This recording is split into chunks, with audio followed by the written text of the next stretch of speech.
હા ફેમિલી, તો આજે આપણે આવી ગયા છીએ દ્વારકાના મંદિરે દર્શન કરવા માટે.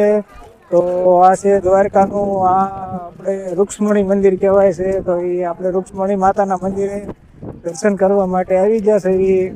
તો તમને પણ દર્શન કરાવી દઉં રૂક્ષ્મણી માતાના મંદિરના. તો જો આ છે રૂક્ષ્મણી માતાનું મંદિર. અહીંયાની માન્યતા એવી છે કે તમે દ્વારકા આવો એટલે આ મંદિરના દર્શન ન કરો ત્યાં સુધી તમારી બાધા પૂરી ન થાય, સફળ ન થાય એમ કહેવાય છે.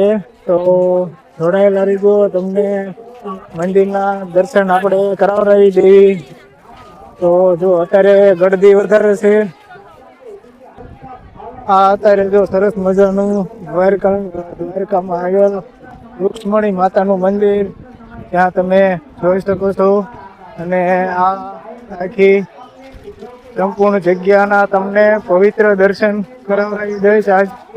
તો આપણે દર્શન કરવા જવાનું છે. તમે જોઈ શકો છો પવિત્ર આપે છે તમને જ્ઞાન. આ મંદિરનો પાછળનો ભાગ છે, તમે જોઈ શકો છો.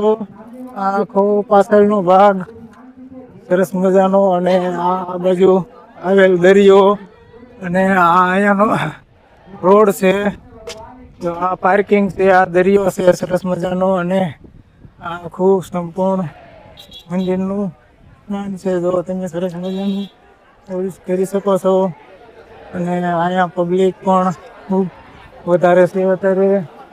અને આ સરસ મજાનું દર્શન કરવા તો હા ફેમિલી, તો અત્યારે આપણે આવી ગયા છીએ બીચ પર. આપણે જો ઓલું કયો બીચ કહેવાય તમને દેખાડી દઉં. કયો બીચ કહેવાય મને નથી બહુ ખબર, એટલે તમે કમેન્ટ કરી દેજો.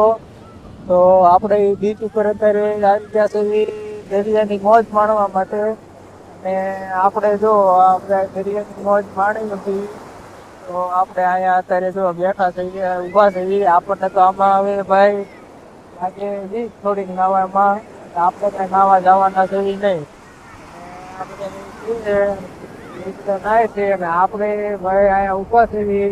તો જો આ તમને તો આપણે અત્યારે જો બધા નાવી છીએ. તો અમારા પપ્પા અહીંયા છે, અને અમારા જયપાલભાઈ ને અમારે જયપાલભાઈના મમ્મી, અમે બધા અત્યારે અહીંયા દર્શન કરવા માટે આવ્યા છીએ.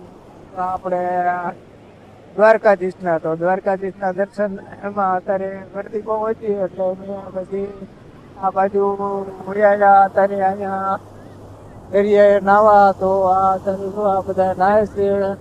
ને થોડુંક બધું છે, એટલે જો મોટા મોટા મોજા આવે ને મોજા દેખાડી દઉં. જો આ સરસ મજાના મોજા જો એવા અહીંયા સુધી આવી રહ્યા છે. હા, મોટા મોટા મોજા આવે છે. અને આ બધા અત્યારે નાવાની મોજ લઈ રહ્યા છે. આ જેમ જેમ ઓલું થતું જાય એમ પાણી આ ઓલું આપણને આમાં આવડતું નથી તરતા મરતા, એટલે આપણે કઈ અંદર જાતા નથી. આપણે ખોટો રિસ્ક લેવાનો નહીં, એટલે આપણે નથી જાતા અંદર. પણ મોટા મોટા મોજા આવે છે. અમારા જયપાલભાઈ જો અત્યારે ફુવારા છે તો રેતી ખોટે બેઠા બેઠા અમારા જયપાલભાઈ. અને આ મોજા જુઓ તમે, મોજા કાંઠો જો તો જો સરસ મજાનું લોકેશન. અમે બધા અત્યારે આવ્યા છીએ. સરસ મજાનો દરિયો, સરસ મજાનું ફરવા લાયક સ્થળ છે. તમે અહીંયા આવો તો ચોવીસે મુલાકાત લેજો. આ કંઈક બીચ કહેવાય છે, પણ આપણને ખબર નથી કેવો બીચ કહેવાય છે. તો સરસ મજાનું છે અહીંયા ફરવા જેવું. ને નાવા તો બહુ જ મજા ના એમ બધા અહીંયા આપણે કોઈ દી નથી નાતા આવામાં. આપણને લાગે છે કે આપણે નથી નાતા.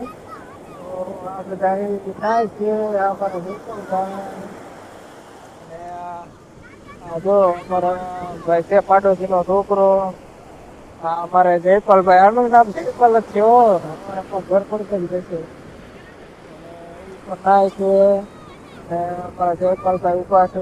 ને આ બધા અમારે છોકરા હારે આવ્યા છે. બધા નાય છે સરસ મજાના દરિયામાં. હિંડોળા કરે છે. તો કેવો લાગ્યો મિત્ર તમને વિડીયો અમારો? અને સારો લાગ્યો હોય તો લાઈક શેર ને સબસ્ક્રાઇબ કરવાનું ન ભૂલતા. તો વિડીયો સારો લાગે તો કમેન્ટ કરી નાખજો.